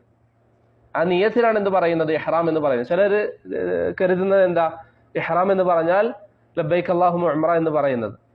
അത് ഇഹ്റാം അല്ല, അത് തൽബിയത്താണ്, അത് അല്ലെങ്കിൽ തലഫ്ഫുദാണ്. ഇഹ്റാം എന്ന് പറഞ്ഞാൽ നാം ഇതാ ഉംറയിലേക്ക് പ്രവേശിക്കുന്നു എന്ന നിയ്യത്ത് വെക്കുന്നതിനാണ് എന്ത് പറയുന്നത്? ഇഹ്റാം എന്ന് പറയുന്നത്. ഒരു വ്യക്തിക്ക് നിയ്യത്തില്ലാതെ ഒരു അമൽ ചെയ്യാൻ പറ്റുമോ? ചെയ്യാൻ പറ്റില്ല. അപ്പൊ നിയ്യത്ത് എന്തായാലും എല്ലാവർക്കും ഉണ്ടാകും. അപ്പൊ അതാണ് ഒന്നാമത്തെ കാര്യം. ഇഹ്റാം ഉണ്ടാകണം. നാം ഉംറയിലേക്ക് പ്രവേശിക്കുന്നു എന്ന നിയ്യത്ത് നാം വെക്കണം. രണ്ടാമത്തെ റുക്കൻ എന്താണ്? തവാഫാണ്. രണ്ടാമത്തെ റുക്കൻ, ഉംറയിൽ നിർബന്ധമായും ചെയ്യേണ്ട രണ്ടാമത്തെ റുക്കൻ ഏതാണ്? തവാഫാണ്. അള്ളാഹു പറഞ്ഞു വല്യത്തവഫു ബിൽ ബൈത്തിൽ അതീഖ്. തവാഫ് ചെയ്യാൻ അള്ളാഹു സുബ്ഹാനഹു വ തആല സൂറത്തുൽ ഹജ്ജിലൊക്കെ കൽപ്പിച്ചതായി നമുക്ക് കാണാം. ഇമാം കാസാനി ആ വിഷയത്തിൽ ഇജ്മാ ഉദ്ധരിക്കുന്നുണ്ട്. എന്തായാലും തവാഫ് ചെയ്യണം. ഇപ്പോൾ ഒരാൾ പറയാണ്, ഞാൻ ഇഹ്റാം ചെയ്തു, സഈ ചെയ്തു, തവാഫ് ചെയ്യാൻ മറന്നുപോയി, അവന്റെ ഉംറയുടെ വിധി എന്താ? ഉംറ ബാത്തിലാണ്. അതിനൊരു പ്രായശ്ചിത്തവുമില്ല. ഉംറ ബാത്തിലാണ്. മനസ്സിലായില്ലേ? അപ്പോൾ ഒന്നാമത്തേത് ഇഹ്റാമാണ്, രണ്ടാമത്തേത് തവാഫാണ്. മൂന്നാമത്തെ റുക്കൻ സഈയാണ്. സഫാ മർവക്കിടയിൽ സഈ ചെയ്യുക എന്നുള്ളതാണ് മൂന്നാമത്തെ റുക്കൻ. സഫാ മർവക്കിടയിൽ സഈ ചെയ്യുക, അതാണ് മൂന്നാമത്തെ റുക്കൻ. ഒരാൾ സഫാ മർവക്കിടയിലുള്ള സഈ ഉപേക്ഷിച്ചാൽ അവന്റെ ഉംറ ബാത്തിലാണ്. മനസ്സിലായില്ലേ? ഇപ്പൊ ഈ 3 റുക്കനുകൾ നിങ്ങൾ മനസ്സിലാക്കി വെക്കുക. ഇതാരെങ്കിലും ഇപ്പൊ നിങ്ങളുടെ അടുത്ത് നാട്ടിൽ നിന്ന് വന്ന ഒരാൾ നിങ്ങളോട് ചോദിക്കുകയാണ്, ഞാൻ ഇന്നത് മറന്നുപോയി. അപ്പൊ നിങ്ങൾ നോക്കുക, ഇത് ഏതിൽ പെട്ടതാണ്? ഇത് റുക്കനാണ്. അങ്ങനെയാണെങ്കിൽ ഉംറ ബാത്തിലാണ്, ഉംറ മാറ്റി നിർവഹിക്കണം, വേറെ ഉംറ ചെയ്യുക. അതല്ലാതെ ചെയ്ത ഉംറ ബാത്തിലാണ്. ഇനി നമുക്ക് ബാക്കിയുള്ളത് 2 വാജിബാത്തുകളാണ്. ഉംറയുടെ വാജിബാത്തുകൾ 2 എണ്ണം. ഒന്നാമത്തേത് ഏതാണ്? ഒന്നാമത്തേത് എന്താ? അതൊരു കാര്യം.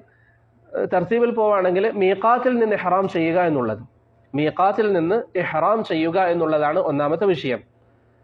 മീഖാത്തിൽ നിന്ന് ഇഹ്റാം പറയണം, അല്ലെങ്കിൽ ഇഹ്റാം ചെയ്യണം. നമ്മൾ ഇന്ന അമലിലേക്ക് പ്രവേശിക്കുന്നു എന്ന് മീഖാത്തിലുള്ളപ്പോൾ തന്നെ ഉദ്ദേശിക്കണം. മീഖാത്തിന് മുമ്പ് ചെയ്യുന്നത് അനുവദനീയാണ്. ഒരാൾ മദീനയിൽ നിന്ന് ഉംറക്ക് പോകുന്നു, മദീനയിൽ വീട്ടിൽ വെച്ച് തന്നെ ഇഹ്റാം ചെയ്യുന്നത് അനുവദനീയമാണ്, പക്ഷെ കറാഹത്താണ്. ഏറ്റവും നല്ലത് എന്താണ്? മീഖാത്തിലെത്തി അവിടുന്ന് ചെയ്യുക എന്നുള്ളതാണ്. ഏറ്റവും നല്ലത് മീഖാത്തിലെത്തി അവിടുന്ന് ചെയ്യുക എന്നുള്ളതാണ്. തയ്യിബ്. രണ്ടാമത്തേത് മുടി മുറിക്കുകയോ അല്ലെങ്കിൽ വടിക്കുകയോ ചെയ്യുക. മുടി മുറിക്കുകയോ തല വടിക്കുകയോ ചെയ്യുക. ഇതാണ് ഉംറയുടെ രണ്ടാമത്തെ വാജിബ്.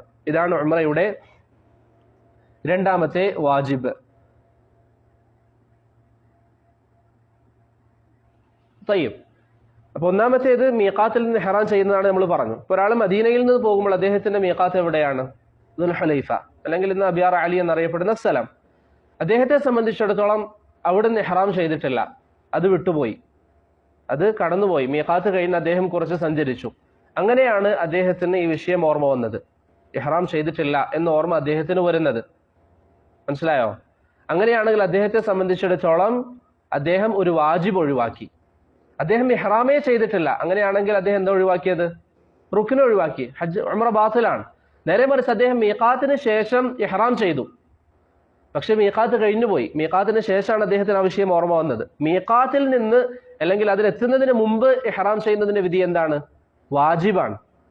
ഇഹ്റാം എന്നുള്ളത് റുക്നാണ്, പക്ഷെ മീഖാത്തിൽ വെച്ച് അത് നിർവഹിക്കുക എന്നുള്ളത് വാജിബാണ്. ഒരാൾ അത് വിട്ടുപോയി, ദുൽഹുലൈഫ കഴിഞ്ഞിട്ടാണ് അദ്ദേഹത്തിന് ഓർമ്മ വന്നത് ഞാൻ ഇഹ്റാം ചെയ്തിട്ടില്ല എന്നുള്ളത്. അങ്ങനെയാണെങ്കിൽ അദ്ദേഹത്തെ സംബന്ധിച്ചിടത്തോളം അദ്ദേഹം വാജിബ് ഒഴിവാക്കിയവനാണ്. ഹജ്ജിൽ ഏതെങ്കിലും രണ്ടാമത്തെ വാജിബ് ഏതാണെന്ന് മനസ്സിലായില്ലേ? മുടി മുറിക്കുകയോ അല്ലെങ്കിൽ വടിക്കുകയോ ചെയ്യുക എന്നുള്ളത്. ഈ രണ്ടാലൊരു കാര്യം ഒരുവൻ ഒഴിവാക്കി പോയാൽ, ഒരു വ്യക്തി ഒഴിവാക്കുകയാണെങ്കിൽ എന്താണ് അവർക്ക് പ്രായശ്ചിത്തമായിട്ടുള്ളത്? ഇബ്നു അബ്ബാസ് റളിയല്ലാഹു അൻഹു പറയുന്നു, ഇത് ഹജ്ജിലും ഉംറയിലുമുള്ള ഒരു ഖാഇദയാണ്. ഇതങ്ങനെ തന്നെ നിങ്ങൾ പഠിക്കുക. ഇബ്നു അബ്ബാസ് റളിയല്ലാഹു അൻഹു പറയുന്നു, മൻ നസിയ മിൻ നുസുകിഹി ഷൈഅ, ആരെങ്കിലും അവന്റെ ഹജ്ജിൽ നിന്ന് അല്ലെങ്കിൽ ഉംറയിൽ നിന്ന് എന്തെങ്കിലും ഒരു കാര്യം മറന്നുപോയാൽ, അഥവാ വാജിബായ കാര്യം മറന്നുപോയാൽ, ഔ തറക്കഹു, അല്ലെങ്കിൽ ഉപേക്ഷിച്ചാൽ. ഇപ്പോൾ മറവി കാരണത്താൽ സംഭവിച്ചാൽ പോലും ഇപ്പൊ ഒരാൾ മദീനയിൽ നിന്ന് പോകുമ്പോൾ ഉറങ്ങിപ്പോയി, മീഖാത്ത് കഴിഞ്ഞതിന് ശേഷമാണ് ബസ്സിൽ നിന്ന് എഴുന്നേറ്റത്, ഉണർന്നത്. അപ്പൊ അദ്ദേഹത്തെ സംബന്ധിച്ചിടത്തോളം അദ്ദേഹം ഒഴിവാക്കി. പക്ഷെ അദ്ദേഹത്തിന് പൊതുവെയുള്ള വിഷയങ്ങൾ നമ്മൾ എന്ത് പറയും? ഉറക്കാണെങ്കിൽ പ്രശ്നമില്ല എന്ന് പറയും. ഇവിടെ ഉറങ്ങിപ്പോയതാണെങ്കിൽ പോലും അദ്ദേഹം വാജിബ് ഒഴിവാക്കിയ ആളായിട്ടാണ് പരിഗണിക്കപ്പെടുക. അങ്ങനെയാണെങ്കിൽ ഇബ്നു അബ്ബാസ് റളിയല്ലാഹു അൻഹു പറയുന്നു, ഫല്യുഹ്രിഖ് ദമൻ. ഇമാം മാലിക് റഹിമഹുല്ലാഹ് അദ്ദേഹത്തിന്റെ മുവത്തയിൽ ഉദ്ധരിച്ച അസറാണ്. അവൻ ബലി അർപ്പിക്കണം, അവൻ ദം കൊടുക്കണം എന്ന് പറഞ്ഞാൽ അവൻ ബലി അറുക്കണം എന്ന് ഇബ്നു അബ്ബാസ് റളിയല്ലാഹു അൻഹു പറയുന്നു. മനസ്സിലായ രൂപം? ഇപ്പം റിയാദിൽ നിന്ന് വരുന്ന ഒരാൾ സൈലുൽ കബീറിൽ നിന്ന് ഇഹ്റാം ചെയ്യാതെ മക്കത്തേക്ക് വന്നു. അങ്ങനെയാണെങ്കിൽ അവരെ സംബന്ധിച്ചിടത്തോളം അവർ ഒരു വാജിബ് ഒഴിവാക്കിയവരാണ്. അവർ എന്ത് ചെയ്യണം? ഫല്യുഹ്രിഖ് ദമൻ, അവൻ അറുത്തിട്ട് വിതരണം ചെയ്യണമെന്ന് ഇബ്നു അബ്ബാസ് റളിയല്ലാഹു അൻഹു പറഞ്ഞു. എവിടെ വിതരണം ചെയ്യേണ്ടത്? ഒരാൾ ഒഴിവാക്കി, എന്നാലും നമുക്ക് അടുത്ത പരിപാടിക്ക് മദീനത്ത് വെച്ചിട്ട് ഫുഡ് കൊടുക്കാൻ പറയാൻ പറ്റുമോ? ഇല്ല. അത് മക്കയിലുള്ള പാവപ്പെട്ടവർക്ക് തന്നെ കൊടുക്കണം, മക്കയിലുള്ള ഫുഖറാഇന് തന്നെ അത് നൽകണം. അത് ഇന്ന് അൽഹംദുലില്ലാഹ് ഗവൺമെന്റ് സംവിധാനങ്ങൾ അതിന് നമുക്ക് ധാരാളം ഉണ്ട്. അവിടെ നിങ്ങൾക്ക് ഏൽപ്പിക്കാൻ വേണ്ടി പറ്റും, അങ്ങനെ ആർക്കെങ്കിലും സംഭവിച്ചു പോയാൽ. ഇതോടൊപ്പം നാം മനസ്സിലാക്കേണ്ട ഒരു മസലയാണ്, ഇപ്പൊ നമ്മൾ മീഖാത്ത് കഴിഞ്ഞു പോയി, അതിനുശേഷം നമ്മൾ ഉറക്കത്തിൽ നിന്ന് എഴുന്നേറ്റു. ഇപ്പൊ ഉദാഹരണത്തിന് നമ്മൾ ഗ്രൂപ്പായിട്ട് കാറിലൊക്കെ പോകുമ്പോൾ അതിലൊരാൾ ഉറങ്ങിപ്പോയി, ബാക്കിയുള്ള ആളുകൾ ശ്രദ്ധിച്ചിട്ടില്ല. അങ്ങനെ മീഖാത്ത് കഴിഞ്ഞതിന് ശേഷമാണ് അദ്ദേഹം ഉണർന്ന് അദ്ദേഹം പറയുന്നത്, ഞാൻ ഇഹ്റാം ചെയ്തില്ലായിരുന്നു. അങ്ങനെ അവർക്ക് എന്ത് ചെയ്യാം? തിരിച്ച് മീഖാത്തിലേക്ക് വന്ന് അവർ ഇഹ്റാം ചെയ്യുകയാണെങ്കിൽ പ്രശ്നമില്ല. നേരെ മറിച്ച് അവർ തിരിച്ച് മീഖാത്തിലേക്ക് വരാതിരുന്നാൽ അവരെന്ത് ചെയ്യണം?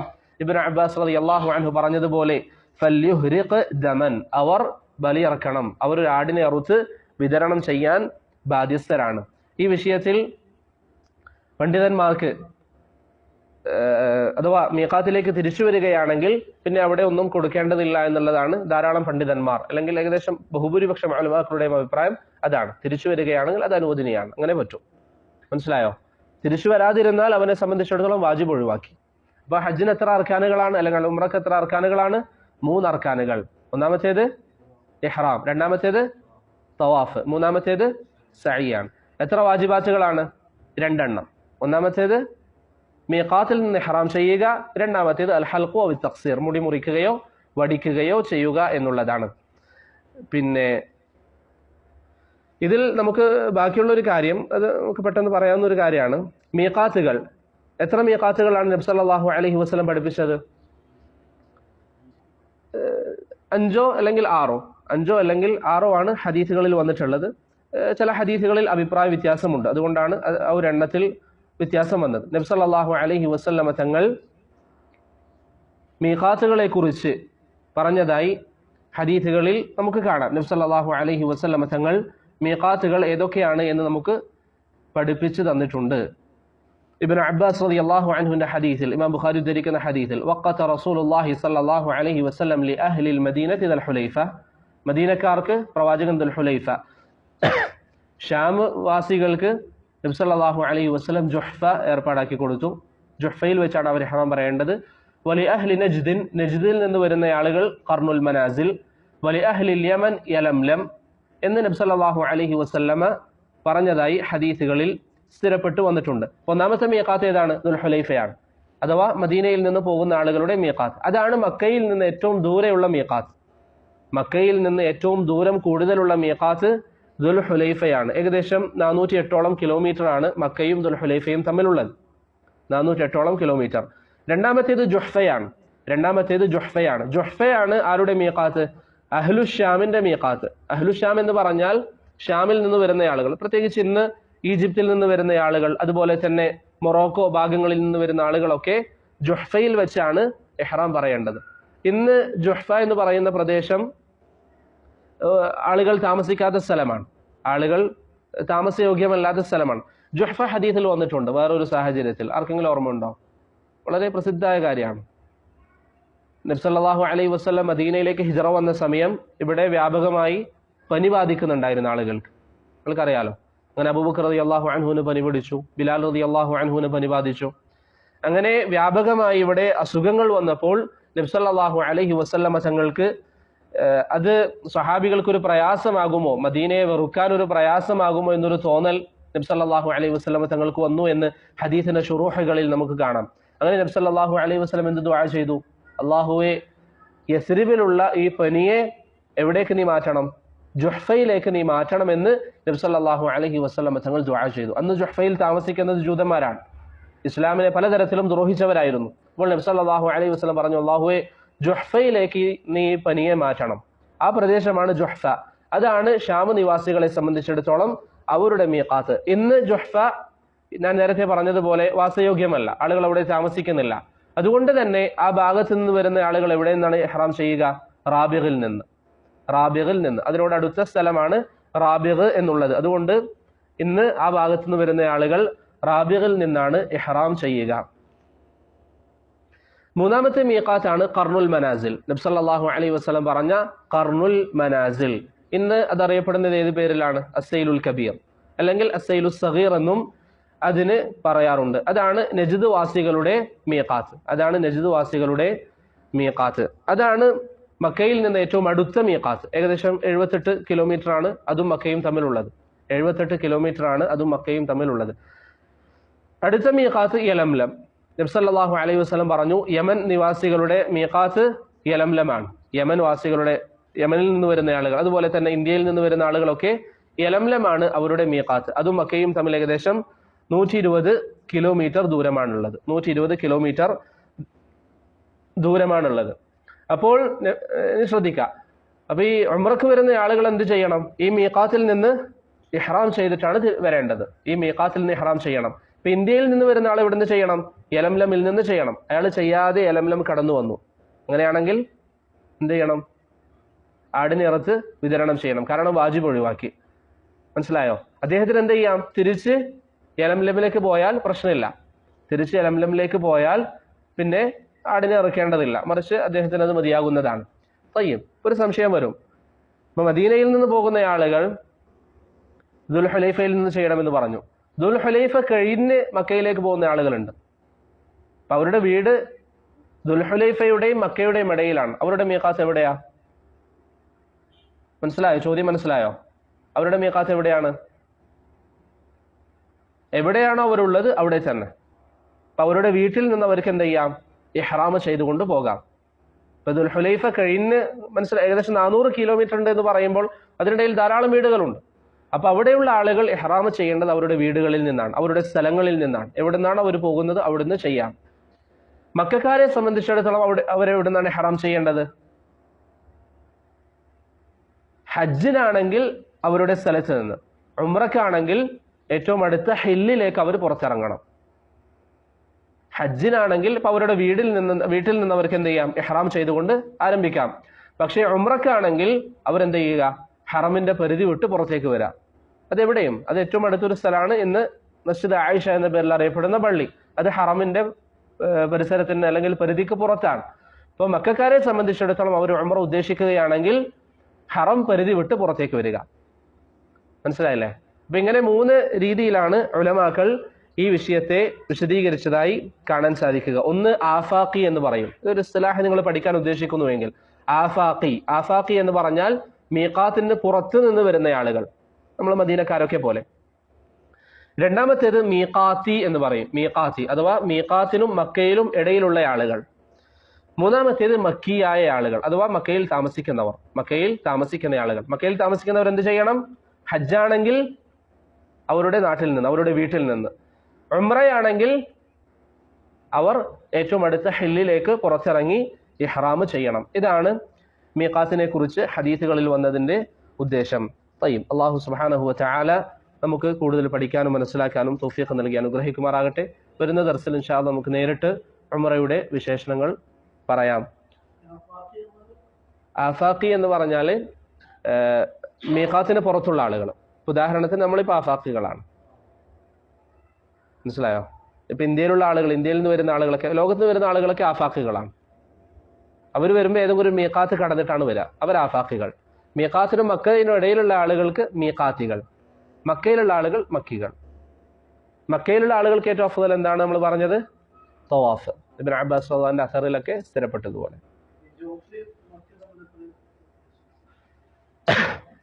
ജുഹ്ഫയും മക്കയും തമ്മിൽ ഏകദേശം 186 കിലോമീറ്റർ.